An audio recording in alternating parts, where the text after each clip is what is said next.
पुण्यातील श्रीमंत दगडूशेठ हलवाई ट्रस्टने यंदा केरळच्या पद्मनाभ मंदिराचा विद्युत रोषणाईयुक्त देखावा सादर केलेला आहे। उद्या बाप्पा उत्सव मंडपामध्ये विराजमान झाल्यावर गणेश भक्तांना पाहण्यासाठी तो खुला होणार आहे। त्याआधी खास झी24 तासच्या प्रेक्षकांसाठी आम्ही या आकर्षक देखाव्याचा फर्स्ट लुक आजच घेऊन आलोय।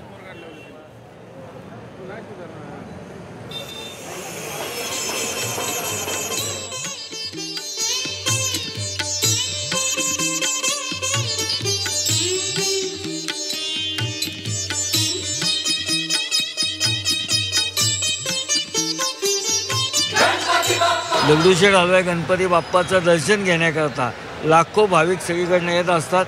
त्या भाविकांकरता एक आपण अनेक वर्ष अतिशय सुंदर असे देखावे या ठिकाणी करत असतो। यावर्षी पद्मनाभ मंदिराचा देखावा अतिशय हुबेहूब देखावा या ठिकाणी विनायक रासकर आणि त्यांच्या 300 कारागिरांनी 5 महिने मेहनत करून या ठिकाणी साकारला आहे। आपण जर बघताल तर कोरीव कामासहित हुबेहूब तसंच्या तसं पद्मनाभ मंदिर इथं दाखवण्याचा प्रयत्न त्यांच्या कलेतनं त्यांनी केलेला आहे। आणि याचा एक्सक्लुझिव्ह आढावा घेतलाय आमचे प्रतिनिधी चंद्रकांत फुंदे यांनी। गणेश उत्सवाचं खरं आकर्षण असतं ते दगडूशेठच्या मंदिरातील विद्युत रोषणाईचं जो मंदिर असेल ते दरवर्षी एक वेगळा देखावा सादर करतात। यंदा त्यांनी केरळचं पद्मनाभ मंदिर हा देखावा सादर केलेला आहे। प्रचंड आकर्षक आणि विद्युत रोषणाई नटलेलं आहे बघा, सगळे झुंबर लाइटिंग याचा आपण फर्स्ट लुक म्हणूया। खरं तर उद्या संध्याकाळी 7 वाजताचं उद्घाटन होणार आहे। सगळ्या गणेश भक्तांना ती आस असते कधी आपण दगडूशेठचं विद्युत रोषणाई नटलेला बाप्पा बघतो। याच मखरामध्ये आसनस्थ होतात बाप्पा।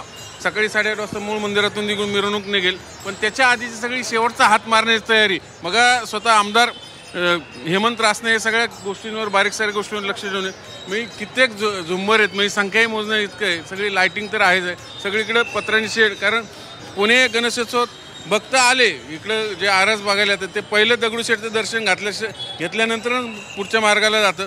आणि पहिल्यांदाच या गणेशोत्सवाला राज्याचा महोत्सवाचा दर्जा प्राप्त झाला नाही। यंदाचा महोत्सव निश्चित दणक्यात साजरा होणार आणि त्यातही दगडूशेठ हे खास आकर्षण यंदा पद्मनाभ मंदिर जे आहे लोकांना आकर्षक विद्युत रोषणाई नटलेलं पाहायला मिळणार। व्हिडिओ जर्नलिस्ट नितीन सांडबोरसह चंद्रकांत फुंदे, झी मीडिया, पुणे।